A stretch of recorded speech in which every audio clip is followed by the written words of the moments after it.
Hi guys, welcome to the Pakistani family entertainment. तो कैसे हैं आप? मेरा नाम है और मेरा फरहान। नाम है वजह। तो यार सनातन धर्म के मुताबिक बहुत ही ज्यादा शक्तिशाली जो स्नेक्स हैं वो आखिर कौन कौन से, या जो मौज करने वाले शक्तिशाली यार, हाँ वैसे कौन कौन से हैं यार?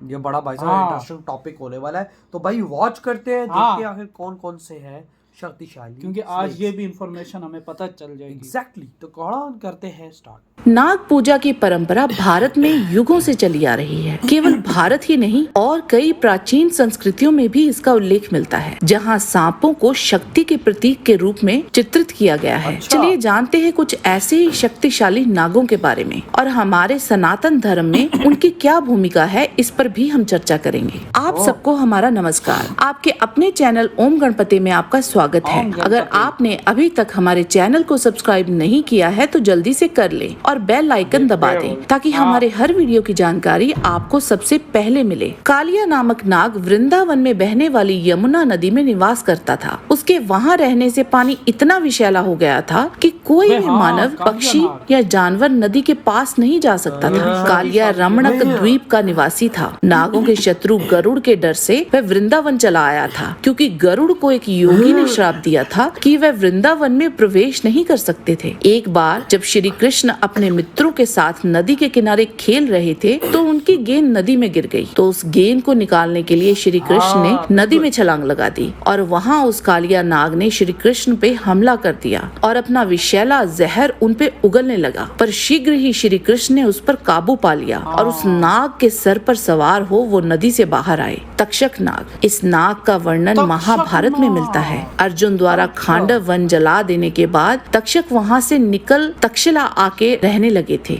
तक्षक को नागों के राजा के साथ साथ इंद्र के मित्र के रूप में भी वर्णित किया गया है। वह पातालवासी 8 नागों में से एक हैं। जब राजा परीक्षित को ऋषि द्वारा दिए गए एक श्राप के कारण तक्षक ने डसा था तो उसकी मृत्यु हो गई थी। परीक्षित पुत्र जन्मेजय ने समस्त नागों के विनाश के लिए एक यज्ञ किया, जिसमें अनेक सर्प आकर यज्ञ की अग्नि में गिरने लगे। बस जैसे ही यज्ञ में तक्षक का नाम पुकारा गया तो वह भी उस कुंड में गिरने लगा। पर तभी वहाँ एक युवा ऋषि आए जिनका नाम आस्तिक था। उनके कहने पर जन्मेजय ने यज्ञ रोक दिया और इस प्रकार तक्षक के प्राण बच गए। करकोटक नाग। करकोटक को भगवान शिव का एक गण माना जाता है। जन्मेजय के नाग यज्ञ से बचने के लिए ब्रह्मा जी के कहने पर उसने भगवान शिव की तपस्या करनी शुरू कर दी। वह महाकाल वन में शिवलिंग के सामने तप करने लगा। भगवान शिव ने प्रसन्न होकर उसको कहा, जो नाग धर्म का आचरण करते हैं उनका विनाश नहीं होगा। तब भगवान शिव ने करकोटक नाग को शिवलिंग में प्रवेश करवा दिया और उसकी जान बच गई। तब से उस शिवलिंग को करकोटेश्वर शिवलिंग कहा जाता है।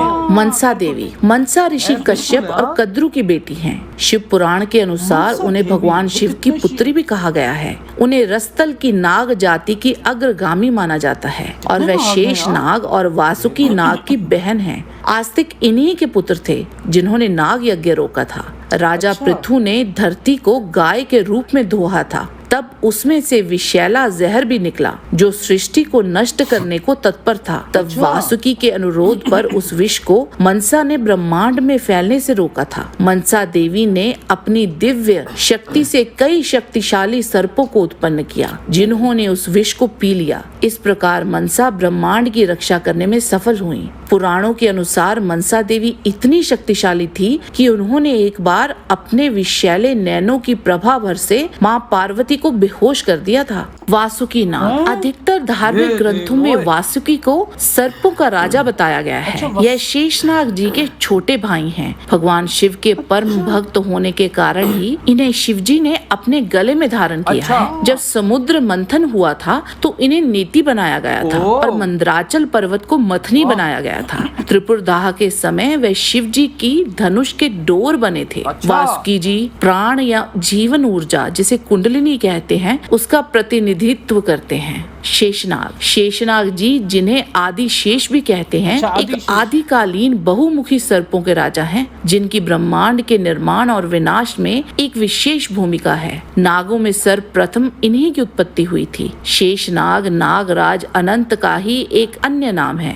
क्षीर सागर में भगवान विष्णु शेषनाग जी पे ही शयन करते हैं। इन्होंने भगवान विष्णु तक पहुंचने के लिए भौतिक संसार को त्याग हजारों वर्षों तक तप किया था। शेषनाग यानी जी कि को इस एक नया शेषनाग का बड़ा ब्रह्मांड स्थान है। बनते ही मतलब उसे वही- समय वही चक्र ना। प्रदान करने की जिम्मेदारी दी गई है। इसके अतिरिक्त उन्हें ब्रह्मा जी द्वारा पृथ्वी को स्थिरता प्रदान करने को भी कहा गया था। इसीलिए आदि शेष जी एक सर्वकालीन प्रतीकात्मक अभिव्यक्ति हैं, जो नागों में श्रेष्ठ हैं और सबसे शक्तिशाली भी हैं। भगवत गीता में श्री कृष्ण कहते हैं कि वो नागों में श्रेष्ठ आदि शेष हैं। आज के वीडियो में बस इतना ही। जाने से पहले लाइक बटन जरूर दबा दीजिए और इधर हुई ये वीडियो खत्म। यार ये देखिए सारे शीश हिला के रख दिया भाई साहब, भाई हिला साहब के रख दिया। मतलब इतने शक्तिशाली नाग, ये देख ना, अंदाजा लगा लो। और सबसे बड़ी बात कालिया नाग, कालिया नाग का भी अपनी जगह स्थान है देख, यार वाह क्या क्योंकि उसने वो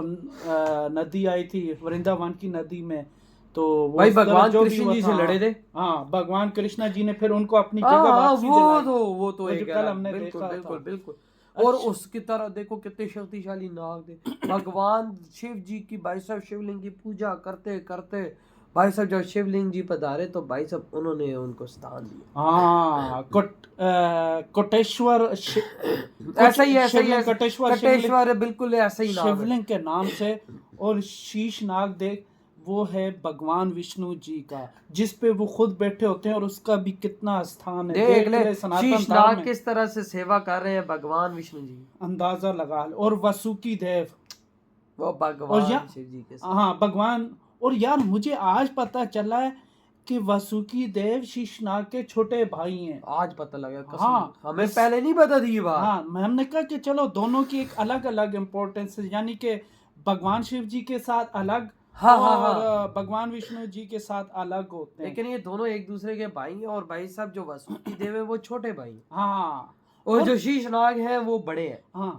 और यही शीशनाग के मेरे ख्याल से वो अवतार है अपने कृष्णा जी के छोटे भाई का हाँ नाम। बलराम जी। हाँ तो ये तो- नहीं यही है ना, अवतार है ना। तो यार मुझे एक बात यहाँ से एक बात मुझे जहन में आई है, क्या यार वसुकी देव जी भी कोई अवतार ले चुके हैं या लेते हैं या क्या? नहीं, क्यों? बिल्कुल तो सही बोल रहा है। शीशनाग जी तो लेते हैं, लेकिन मुझे लगता है यार आप कमेंट सेक्शन में क्लियर करके बताइएगा, क्योंकि वो भगवान कृष्णा जी अवतार लेते हैं तो शीशनाग भी अवतार लेते हैं, तो भगवान शिव जी अवतार नहीं हाँ ना। लेते, तो हाँ। मेरे ख्याल से वसुकी देव ने अवतार हाँ, नहीं मुझे लेते भी- होंगे, मुझे लेकिन भी- फिर भी कमेंट सेक्शन में यार क्लियर करके मुझे भी बता बिल्कुल दीजिएगा। ऐसा ही लग रहा है। लेकिन यार तू देख सनातन धर्म में स्नेक्स की इतनी इम्पोर्टेंस। भाई साहब लेकिन भाई वो इतिहास रहा है ना। हाँ इतिहास रहा है, लेकिन भाई साहब आज भी है। तुझे पता है सनातन धर्म में हर चीज की रिस्पेक्ट की यार जाती तू है, हर एक- चीज की जो प्रेम मतलब जैसे गौ माता वो समझते हैं, देख ले कितना बड़ा स्थान है गौ माता, कितनी इज्जत करते हैं। बिल्कुल तो भाई। इस तरह वो हर इंसानों यार, की तो इज्जत करते ही करते हैं, बिल्कुल।